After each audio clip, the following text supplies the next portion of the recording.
너를 지키리.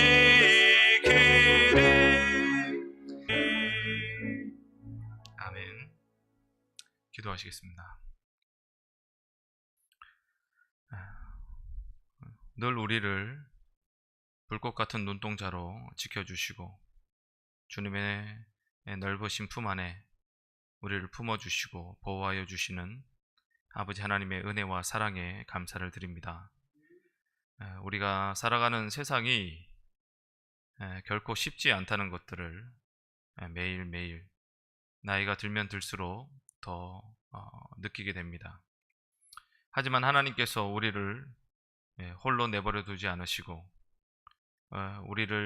우리와 함께 하시고 우리를 지켜주시고 우리를 보호하고 계심을 우리가 잊지 않고 늘 하나님을 신뢰하고 의지할 수 있는 저희 모두가 될 수 있도록 주님 도와주시옵소서. 하나님, 우리가 드리는 모든 또 예배를 통하여서 우리가 그러한 하나님에 대한 믿음과 확신들이 더욱더 견고해지고 굳건해지기를 원합니다. 믿음 없는 우리들을 용서하여 주시고 날마다 주님의 말씀으로 우리를 양육시키시고 우리를 훈련시키셔서 정말 더욱더 큰 믿음의 사람들이 되고 더욱더 하나님을 의지하여 끝까지 주님을 따르는 저희 모두가 될 수 있도록 도와주시옵소서. 오늘도 우리에게 주실 말씀을 들을 때에 하나님, 우리 마음이 옥토와 같은 마음으로 준비되고 우리 귀가 열려서 주님의 말씀을 받기에 조금 더 부족함이 없게 하시고 또 성령 하나님께서 말씀을 들을 때에 그 말씀이 잘 깨달아지고 또 내 삶 가운데 잘 적용되어지는 그런 은혜를 허락해 주시옵소서. 모든 말씀 살아계신 예수님 이름으로 기도드리옵나이다. 아멘. 이 시간 말씀은 마태복음 4장 3절과 4절 말씀 보도록 하겠습니다. 마태복음 4장 3절 4절입니다. 우리 찾으셔서 함께 읽도록 하겠습니다. 마태복음 4장 3절과 4절 말씀 다 같이 읽겠습니다. 시험하는 자가 예수께 나와서 이르되 내가 만일 하나님의 아들이거든 명하여 이 돌들로 떡덩이가 되게 하라. 예수께서 대답하여 이르시되 기록되었으되 사람이 떡으로만 살 것이 아니요 하나님의 입으로부터 나오는 모든 말씀으로 살 것이라 하였느니라 하시니. 아멘. 네, 오늘 말씀의 제목을 보면 너희의 힘을 보여줘 라고 했습니다. 네, 제가 이 제목이 진짜 중요하다는 생각을 요즘 조금씩 하고 있습니다. 그래서 원래 제 스타일대로 할 것 같으면 사실 이렇게 제목을 안 지을 건데 조금 한번 바꿔보려고 지금 하고 있습니다. 너희의 힘을 보여줘. 뭔가 이렇게 굉장히 긍정적이고 좋은 말처럼 들릴지 모르겠지만 사실 안 좋은 의미로 제가 붙인 겁니다. 지금 저 말은 마귀가 우리에게 하는 말이죠. 우리를 부추기는 말입니다. 너의 힘을 보여줘. 네가 얼마나 부자인지를 나타내줘. 너의 능력을 보여줘봐. 그래서 모든 사람들이 너를 우러러 볼 수 있도록 해봐. 사람들이 너를 부러워할 수 있도록 해봐. 약간 그런 의미가 되겠습니다. 그래서 이게 긍정적인 의미가 아니고 부정적인 의미의 제목이라는 것 미리 말씀드리면서 말씀을 시작하겠습니다. 예수님은 40일 금식 기도를 하셨죠. 우리가 지난주 금요일 날 했던 설교에 이어지는 겁니다. 예수님은 40일간 금식 기도를 하셨고 저희는 예수님보다 하루도 많은 41일간 기도 대행진을 하고 있습니다. 성경에서 40이라고 하는 숫자와 연관된 그런 사건들이 많이 나옵니다. 노아 홍수 때에 비가 40일간 내렸고요. 모세가 시내산에서 40일간 머물렀습니다.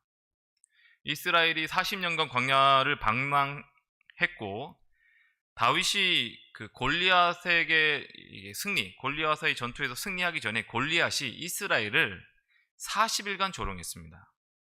그리고 엘리야가 이세벨의 그런 핍박으로 인해서 두려워할 때에 그는 이세벨을 피해서 40일간 광야를 걸어 호렙산에 가서 하나님을 만나는 일이 있습니다.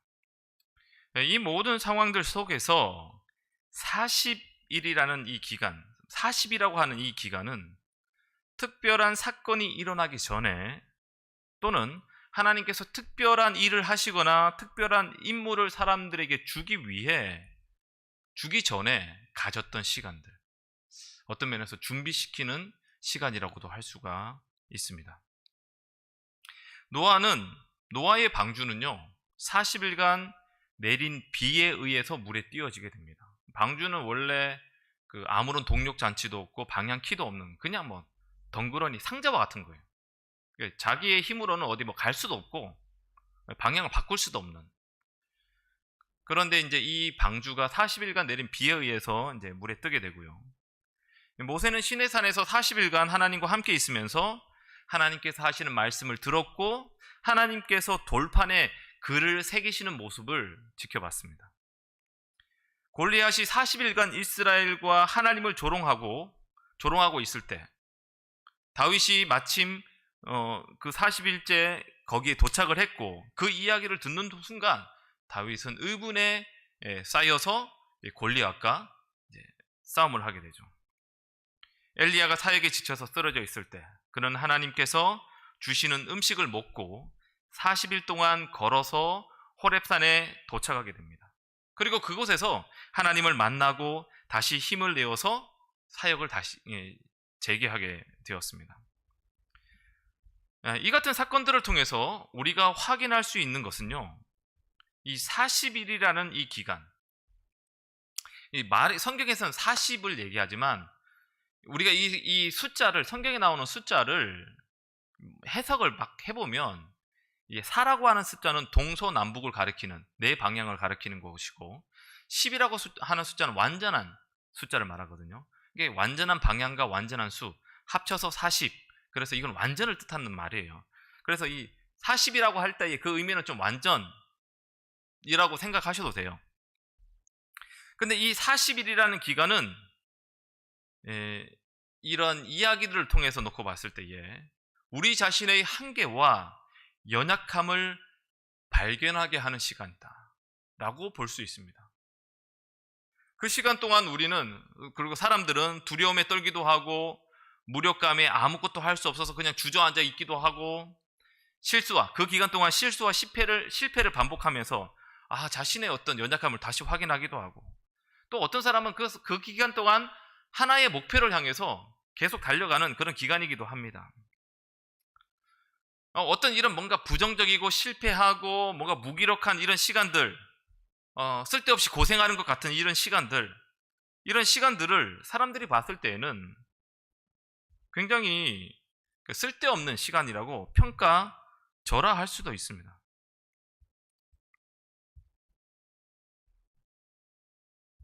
하지만 이런 시간들은 우리 모든 사람들에게 반드시 필요합니다. 이런 시간들은 우리에게 반드시 필요합니다. 특별히 왜 이런 시간이 우리에게 필요하냐면 이 시간들을 통해서 우리가 낮아지고 겸손해지기 때문에, 왜냐하면 우리의 한계를 보는 시간들이기 때문에, 그리고 그곳에서 다시 소망을 얻고 힘을 얻기도 하기 때문에 우리에게는 이 시간들이 필요한 거예요. 특별히 하나님을 믿는 사람들이라면 모두에게 이런 시간들은 필요합니다. 예수님에게도 이 40일이라고 하는 이 시간은요, 육체적으로 가장 연약한 상태로 내려가는 시간이었습니다. 이것은 성경에서 하나님께서 사람들을 사용하실 때에 항상 연약한 자, 그 다음에 가난한 자, 부족한 사람들을 택하셔서 사용하신다는 성경의 원리들을 그대로 반영하고 있는 거예요. 고린도전서 1장 27절에서 29절 말씀을 보면, 그러나 하나님께서 세상에 미련한 것들을 택하사 지혜 있는 자들을 부끄럽게 하시려고 세상에 약한 것들을 택하사 강한 것들을 부끄럽게 하려 하시며 세상의 천한 것들과 멸시받는 것들과 없는 것들을 택하사 있는 것들을 폐하려 하시니 이는 아무 육체도 하나님 앞에서 자랑하지 못하게 하려 하십니다. 그러니까 하나님께서 이런 약한 자들, 부족한 자들, 그 다음에 미련한 자들을 택하셔서 사용하시는 이유는 사람들이 어떤 일을 했을 때에 그것을 자기의 능력이라고 말하지 않고 하나님께 영광을 돌리기 위함인 것이라고 말하고 있어요. 그래서 여러분, 제가 예전에도 설교할 때 얘기했지만 그리스도인들에게, 구원받은 사람들에게 있어서 가장 기본적인 자세, 가장 기본적으로 갖추어야 될 자세는요, 겸손입니다. 구원받기 위해서도 겸손함이 없이는 구원을 받을 수가 없어요. 자기가 죄인이라는 것을 고백하고 자기 힘으로 스스로 구원할 수 없다는 것을 고백하는 사람, 그러니까 나는 아무 능력이 없다라는 것을 고백하는 사람이 예수님을 받아들이고 구원받을 수 있는 거거든요. 그래서 구원받은 사람들에게 있어서 가장 기본적으로 갖추어진 자세는 겸손함이에요. 그리고 이러한 것들은 하나님께서 하나님의 일을 하실 때에도, 그리고 그 일을 위해서 사람을 사용하실 때에도, 사람을 택하실 때에도 동일한 이런 자세를 요구한다는 것이죠. 야고보서 4장 6절에도 보게 되면 일부분을 읽어드리면, 그러므로 일렀으되 하나님이 교만한 자를 물리치시고 겸손한 자에게 은혜를 주신다 하였느니라. 이 말씀은요, 구약 성경의 잠언 3장 34절, 욥기 22장 29절, 시편 128편 6절 말씀을 인용한 말씀이거든요. 구약 성경에도 하나님께서 이러한 말씀들, 표현들을 많이 하셨단 말이에요. 겸손한 자를 사용하셔서 일하시는 하나님의 원리, 이것들을 구약에서도 말하고 있고, 이것이 하나님의 방식이고 하나님께서 사람을 사용하시는 기준임을 다시 한번 확인시켜 주는 거예요. 예수님의 40일 금식 기간은 이러한 하나님의 방식과 기준을 보여주는, 그것들을 우리들에게, 사람들에게 보여주는 하나의 교육 자료와도 같은 거예요. 예수님조차도, 하나님의 아들이신 예수님조차도 하나님께서 그분이 공생애를 시작하시기 전에 40일 금식 기간을 통하여서 육체적으로 가장 약하게 만들어 일을 시작하게 하시더란 말이에요. 하나님의 아들을, 그 아들이 일하시게 하실 때에도 이렇게 하셨단 말이에요. 하물며 하나님께서 우리를 사용하실 때에 우리를 그렇게 만드시지 않겠습니까? 우리는 예수님께서 시험을 당하시거나 그 다음에 십자가 고난을 당하신 일을 생각할 때에 완전하신 인간으로서의 예수님이 아니라 뭔가 하나님의 아들, 신적인 지위와 능력을 가진 존재라는 생각들을 우리는 조금 합니다. 저는 그렇습니다. 여러분은 어떤지 모르겠지만 저는 그런 생각이 자연스럽게 반영이 되더라고요.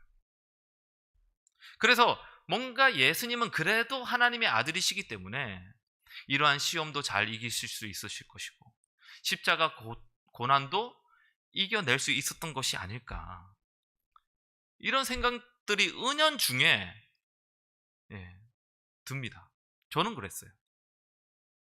그러나 하나님께서 이런 오늘 말씀 같은 것들을 통해서 하나님께서 어떤 일을 시작하시고 사람을 사용하실 때에는 예수님조차도 이러한 상태로 사용하신다는 것들을 보면서 하나님, 예수님이 정말 우리와 동일한 모습으로, 그분이 우리와 동일한 고난을 다 경험하셨구나.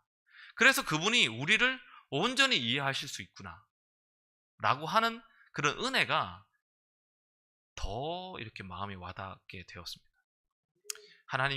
예수님이 우리를 이해하시는 것, 그것은 그냥 우리가 다른 사람의 문제에 대해서 바라보면서, 사실 우리가 다른 사람의 문제에 대해서 내 문제처럼 그렇게 이렇게 피부에 와닿게 안 느껴지잖아요.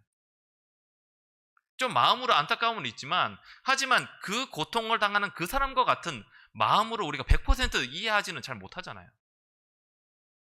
우리는 그런데 예수님께서는 우리가 당하는 모든 것들을 친히 육신을 입고 다 경험하심으로 말미암아 그분은 우리의 모든 상황, 모든 고통, 모든 아픔을 다 이해해 주신다는 어떤 그 사실에 대해서 굉장히 은혜가 됩니다. 은혜로 느껴졌습니다. 그래서 예수님께서는 물론 하나님의 아들이셨지만 그분은 정말 이 땅 가운데서 이 공생애를 사시면서 우리와 동일한 모습으로 모든 고난과 고통, 배고픔과 멸시천대를 다 받으셨다. 이제 그러한 사실이 우리가 오늘 이 예수님께서 어떻게 자신의 능력을 사용하시지 않는 이런 모습을 통해서 우리가 또 이제 조금 알게 될 겁니다. 이렇게 하나님께서는 사람을 사용하실 때 가장 낮은 상태에 이르게 될 때에 그 사람을 사용하신다는 것. 이것은 제가 경험한 사실이기도 합니다. 저는 제 인생에서 가장 상심하고 실망했을 때, 그래서 나의 모습, 나의 실체의 모습을, 내 모습이 얼마나 밑바닥인지를 보게 되었을 때에 하나님께서 저를 다시 불러주셨고, 사실 그 밑바닥을 보고 나서 내가 얼마나 교만했고, 내가 얼마나 건방졌는지, 그리고 사실 내가 얼마나 연약한 존재인지에 대해서 하나님 앞에 고백하게 되었거든요. 제가 이런 이야기를 몇 번 나눈 적이 있었습니다. 이런 이야기에서 몇 번 얘기했었는데, 제가 이렇게 저의 그 교만함을 깨닫고 회개하게 한 말씀이 있어요. 그 말씀이 로마서 3장 27절과 28절 말씀인데, 제가 당시에 이 신약 성경을 메시지라고 하는 성경으로 통독을 하고 있었습니다. 메시지 성경으로 성경을 쭉 읽고 있을 때에 이 로마서 3장 27절과 28절 말씀 앞에서 제가 정말 하나님 저 교만했습니다 라고 고백하게 됐거든요. 그 말씀을 메시지 성경으로 한번 읽어드리면 이렇게 기록되어 있었습니다. 우리가 행하는 일에 하나님이 응답하시는 것이 아니라는 것입니다. 내가 하는 일에 하나님께서 응답하는 게 아니라는 말이에요. 사실은 하나님이 행하시는 일에 우리가 응답하는 것입니다. 이게 바른 태도라는 거예요. 하나님께서 내가 하는 일에, 내가 기도하는 것에 응답해 주는 것이 아니라 우리가 어떻게 살아야 되냐, 내가 하나님께서 하시는 그 일에 내가 바른 응답을 해야 된다는 거예요.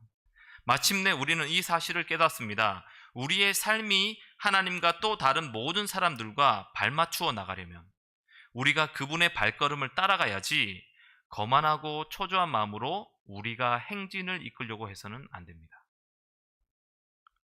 제가 이 마지막 말씀 앞에서 제가 그동안 얼마나 거만했고 얼마나 초조한 마음으로 하나님보다 앞서서 내가 뭔가를 하려고 했던 적이 얼마나 많은지, 내가 그렇게 했던 그 수많은 것들이 정말 교만한 것이었다라는 것을 제가 이 말씀 앞에서 깨닫고, 깊이 깨닫고 하나님 앞에 회개를 했었거든요. 그러고 나서 앞으로는 절대 내가 뭔가를 주도하지 않겠습니다. 제가 하나님 앞에 물어보지 않고 하나님과 먼저 의논하지 않고는 뭔가 나를 드러내기 위해서, 사람들에게 인정받기 위해서 뭔가 내 스스로 뭔가 일을 막 벌려놓고 잘하려고 하는 이러한 삶을 더 이상 살지 않겠습니다 라고 제가 고백을 했고, 그러한 삶을 살려고 지금도 애를 쓰고 있습니다. 이와 같이 하나님의 말씀은요, 자신을 보고 하나님을 보게 합니다. 점점 자신을 의지하던 힘을 빼고 하나님을 의지하게 만듭니다. 성령님은 예수님을 광야로 이끄셔서 40일간 육신의 모든 힘과 의지를 뺀 것이었어요. 그리고 지금 육신적으로 예수님은 가장 연약한 상태에 있는 거예요. 이때에, 가장 연약한 상태에 있을 때에 사탄이 시험하러 왔습니다. 그리고 그 사탄의 시험이 뭐였느냐? 사탄은 모든 육체적인 자신의 힘과 의지를 뺀 예수님께 뭐라고 말하고 있느냐? 다시 자기 자신을 고치시키고 있습니다. 너의 힘과 능력을 의지하도록, 예수님에게 너의 힘과 능력을 의지하도록 부추기고 있는 거예요. 다시 힘을 주라고 말하고 있습니다. 너의 힘을 한번 보여달라고 얘기하고 있습니다. 네가 가지고 있는 능력을 사용하라고 얘기하고 있습니다. 이런 일을 마귀가 합니다. 3절에 보게 되면 마귀를 마태는 이렇게 부르고 있습니다. 시험하는 자라고. 시험하는 자가 예수께 나와서 이르되, 마귀를 말하는 거죠. 마귀를 시험하는 자라고 말하고 있어요. 시험은 마귀가 줍니다. 우리나라 말에는 이 시험이라고 하는 단어가 여러 가지 용도로 사용되고 있기 때문에 사실 좀 더 정확한 용어는 유혹하는 자라고 하는 게 더 맞을 것 같아요.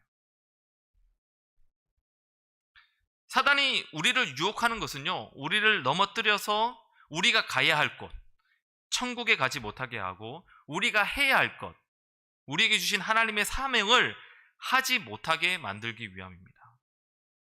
지금 마귀는 예수님의 사명을, 예수님께서 공생애 자신의 사명을 위한 그런 어떤 시점에서부터 그분의 사명을 좌절시키려고 지금 하고 있는 거거든요. 그 마귀가 예수님의 그 사명을 좌절시키기 위해서 그 마귀가 첫 번째 시험한 것이 뭐냐? 돌을 떡이 되게 하라는 시험이었어요. 굉장히 상식적인 시험이죠. 가장 배고플 때에 먹을 것으로 유혹하는 것이 가장 효과적인 방법입니다. 근데 우리는 여기서 마귀가 어떤 시험을 했느냐에 집중을 하는데, 사실 그것보다 더 중요한 부분이 있는데, 그것이 뭐냐? 마귀가 시험을 하면서 먼저 꺼낸 말이에요. 3절에 시험하는 자가 예수께 나와 이르되, 내가 만일 하나님의 아들이어든 명하여 이 돌들을 떡덩이가 되게 하라. 마귀가 시험, 유혹의 말을 하기 전에 먼저 한 말이 뭐냐? 네가 하나님의 아들이라면 이거 해라는 거예요.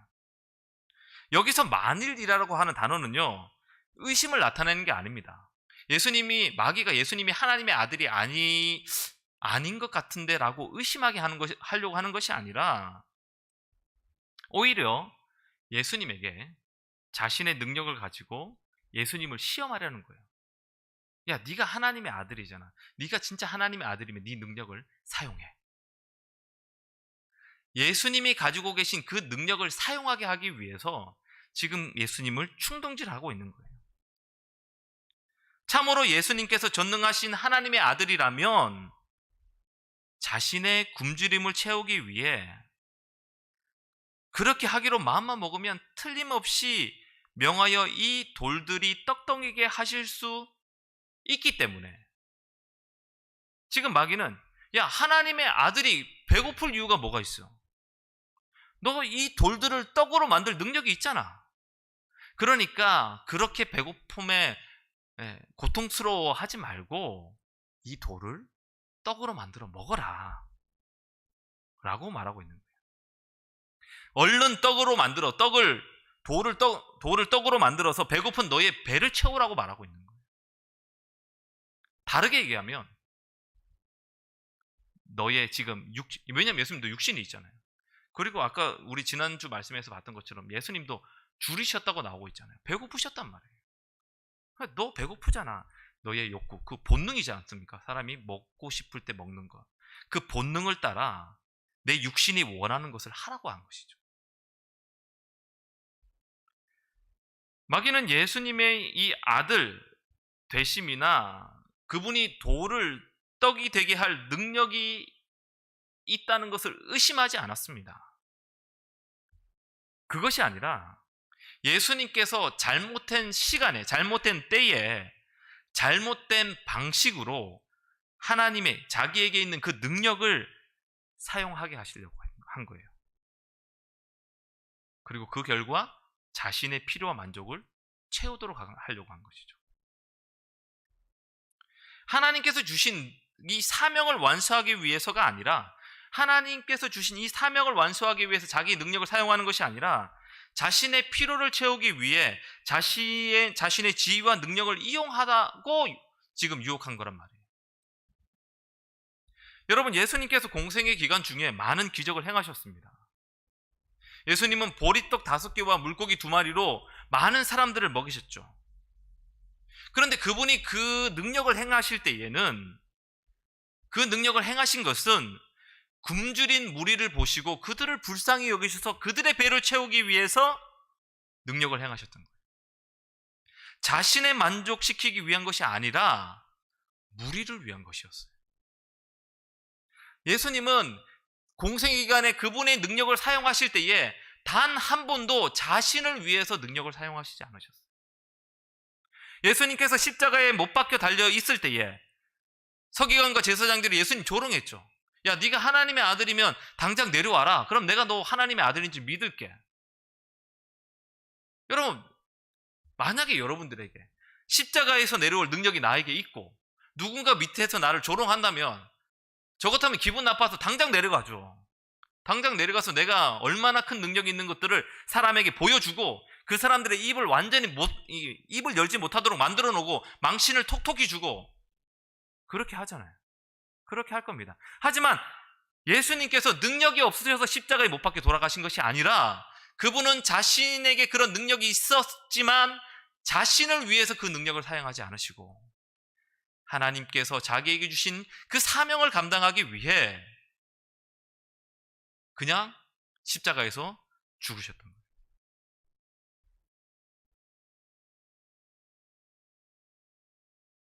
예수님은 자신이 능력을 드러내고 싶은 마음이 조금 더 없으셨습니다. 그래서 예수님은 우리 복음서를 보게 되면 종종 사람들에게 이렇게 능력을 행하시고 나서 사람들에게 어떻게 말하냐면 아무에게도 말하지 마라.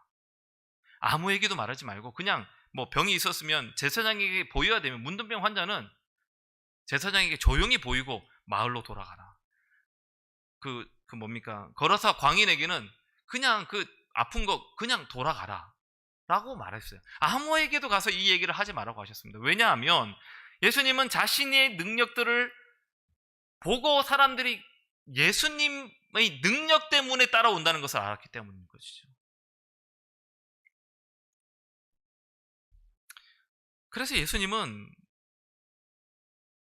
예수님께서 이 기적을 행하신 것은 자신의 사명을 이루기 위한 일부분으로서 하나님의 목적을 위해서만 기적을 행하셨지 결코 자신을 위해서는 기적을 행하신 것이 없었단 말이에요.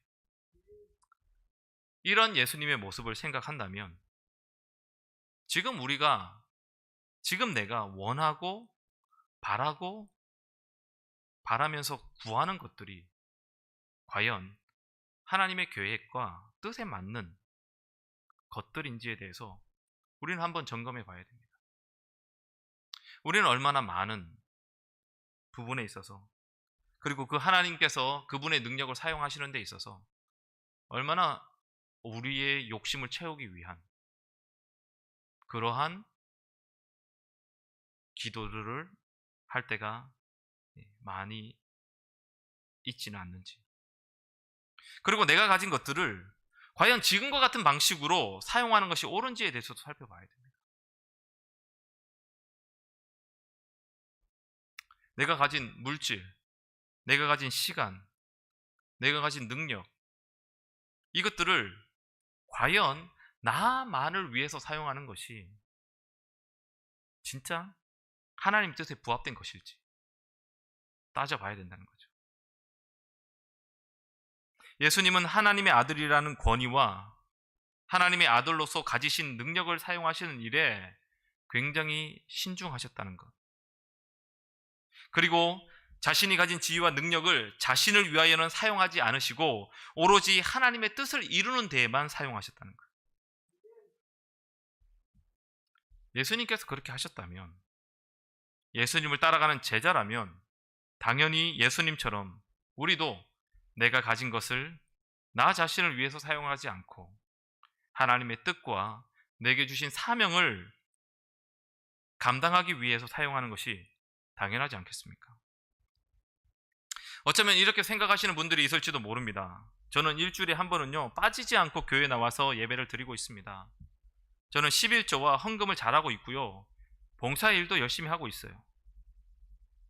그런데 여러분, 이것이 나쁜 것은 아니지만 만약에 여러분들 이것들로 내가 맡은 책임을 다 했다고 생각한다면, 그래서 내가 할 건 다 했으니까 나머지 것들, 11조와 헌금을 드리고 난 나머지 돈은 내가 원하는 대로 마음대로 써도 되고, 하나님께 주일날 와서 예배 드렸기 때문에 나머지 시간은 내가 하고 싶은 거 마음대로 하면서 써도 되고, 내가 가진 능력을 나를 위해서 마음껏 사용해도 된다고 생각한다면 그건 이미 마귀의 유혹에 넘어가서 살아가고 있다고 봐도 무방할 것 같습니다.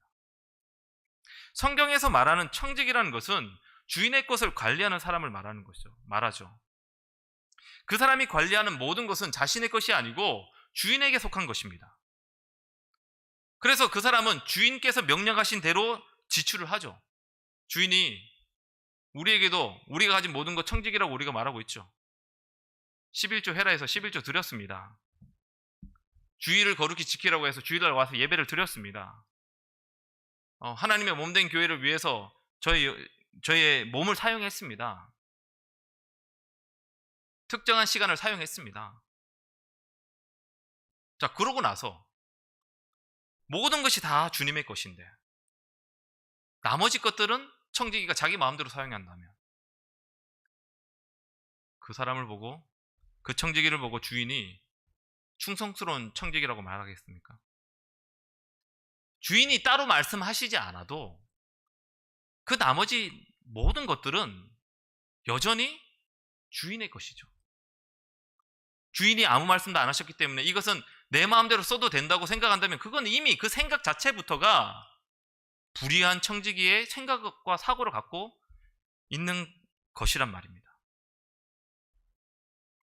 그는 자신이 맡은 나머지 것들도 주인의 명령에 따라서 사용하는 것이 마땅합니다. 마귀는 지금 예수님께 자신의 육체의 필요를 위해 하나님의 아들이라는 신적인 권위와 능력을 사용하려고 지금 부추기고 있습니다. 이에 대해서 예수님께서는 4절에서 신명기 8장 3절의 말씀을 이용해서 이렇게 물리치시거든요. 4절 말씀에 보게 되면 사람이 떡으로만 살 것이 아니요 하나님의 입으로부터 나오는 모든 말씀으로 살 것이니라 하셨느니라 라고 나옵니다. 신명기의 말씀들은 이스라엘 민족을 향한 하나님의 교훈에 대해서 기록하고 있습니다. 신명기 8장에서는 하나님께서 이스라엘 백성들로 하여금 왜 이스라엘 백성들을 40년 동안 광야를 방황하게 하셨는지에 대해서 설명하고 있거든요. 그리고 그 과정에서 오늘 예수님께서 이용하신 이 말씀이 나와요. 이 말씀이 신명기 8장 3절에 나오는 말씀입니다. 그런데 이 신명기 8장 2절 그 앞에 있는 말씀부터 8장 2절부터 3절까지의 말씀 한번 보면요, 이렇게 기록되어 있어요. 내 하나님 여호와께서 이 40년 동안에 내게 광야길을 걷게 하신 것을 기억하라. 이는 너를 낮추시며 너를 시험하사 내 마음이 어떠한지 그 명령을 지키는지 지키지 않는지 알려 하심이라. 하나님께서 40년 광야길을 방황하게 하신 이유가 뭐라고요? 너를 낮추기 위해서다. 그리고 너를 시험하기 위해서다. 뭘 시험하겠어요? 우리 마음이 어떠한지, 우리 마음에 정말 하나님을 사랑하는지, 하나님을 섬기는지, 그런 마음이 있는지를 시험하기 위해서, 그 명령을 지키는지 알기 위해서 40년 광야길을 방황하게 하셨다는 거예요. 낮추시고 순종하게 하시기 위해서. 그리고 3절에 그리고 나서 사람이 떡으로만 사는 것이 아니요 여호와의 입에서 나오는 모든 말씀으로 사는 줄을 내가 알게 하려 하십니다.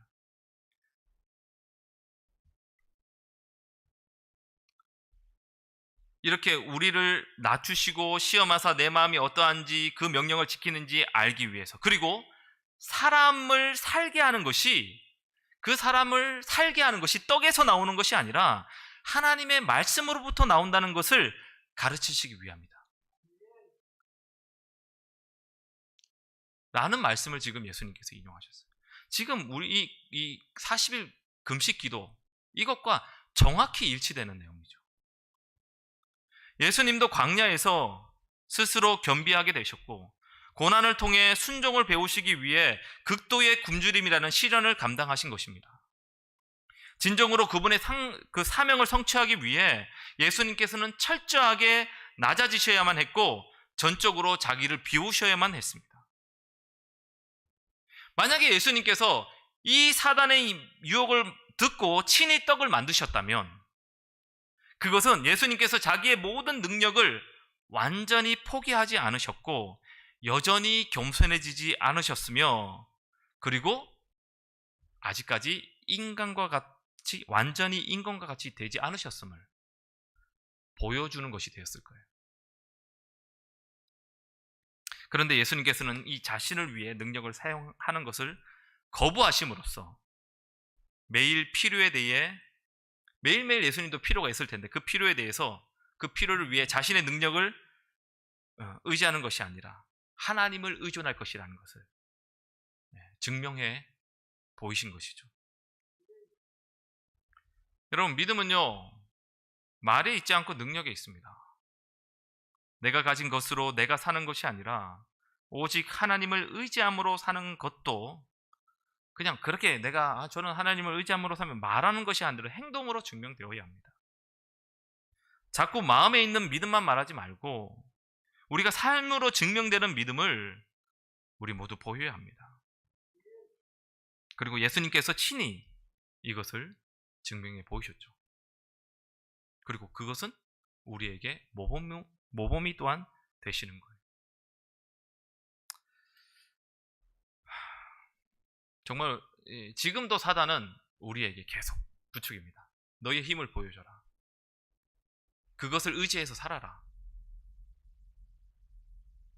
그러면 우리가 하나님을 믿는다고 얘기하지만 우리가 계속해서 그런 식으로 그런 삶을 살게 되면 결국 우리는 하나님을 의지하지 않는, 말로는 하나님을 의지하고 믿는다고 얘기하지만 실제로는 다른 것들을 의지하는 삶을 살고 있는 거예요. 그러니까 이거를 우리가 그러한 내 모습을 볼 수 있어야 됩니다. 말씀을 통해서 끊임없이 내가 그렇게 살고 있지 않는지를 점검해야 돼요. 왜냐하면 우리는 너무나도 쉽게 이런 유혹에 귀가 솔깃하는 존재거든요. 연약한 육체를 가졌기 때문에, 본능에 충실한 육체를 우리가 가졌기 때문에 그래요. 그래서 우리는 계속해서 우리가 이 말씀 앞에 서야 되고 하나님을 의지해야 되고 하나님을 붙드는 삶을 우리가 한순간도 포기해서는 안 되는 겁니다. 정말 우리가 이 예수님의 모범을 따라 하나님을 의존하는 삶을 모두가 살게 되기를 바랍니다. 이 시간 우리 말씀을 생각하시면서 다 같이 기도하겠습니다. 하나님께서는 우리의 연약함을 발견하고 깨닫기를 원하십니다. 그래야 우리가 겸손해지기 때문에.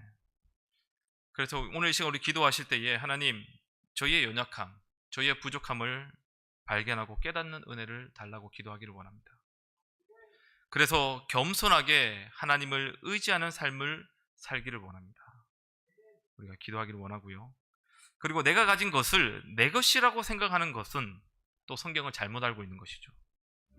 내가 가진 모든 것은 다 주님의 것이고 주님께서 내게 맡겨주신 것일 뿐입니다. 마귀는 지금도 내가 가진 것을 나를 위해 사용하라고 부추기고 있습니다. 내가 가진 힘과 능력, 재력을 보여달라고 말하고 있습니다. 그것들을 자신을 위해서 쓰라고 말하고 있습니다. 하지만 우리는 더 이상 그렇게 말해서는 안 됩니다. 내가 가진 모든 것 하나님의 것이라고 고백할 수 있고 하나님의 뜻에 맞게 사용하게 해달라고 기도하기를 원합니다. 그리고 오직 하나님을 의지하는 믿음으로 살게 해달라고 이 시간 우리 말씀을 붙들고 다 같이 기도하겠습니다.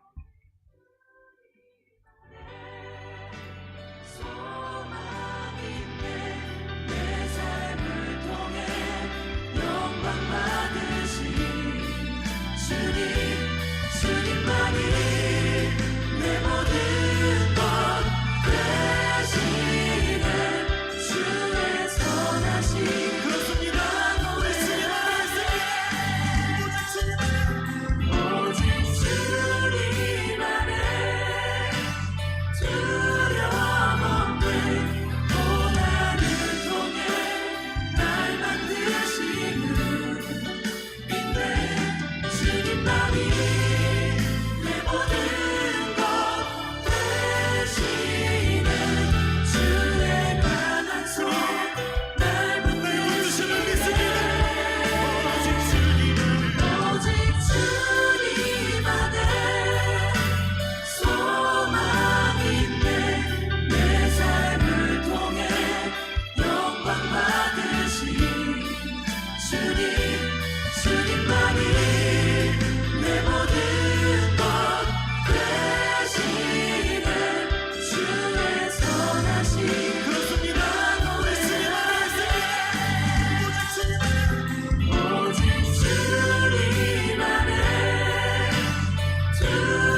네, 이 시간은 저희가 이제 교우를 위한 기도 마지막으로 하고요. 아프신 분들의 그 치료의 은혜를 베풀어 달라고 기도하고, 그 다음에 우리 박아슈레 선교사님과 김마리 선교사님 가정들은 그래도 무사히 레바논에 잘 도착하셨다고 하고요. 가는 길에 아이들도 그래도 잘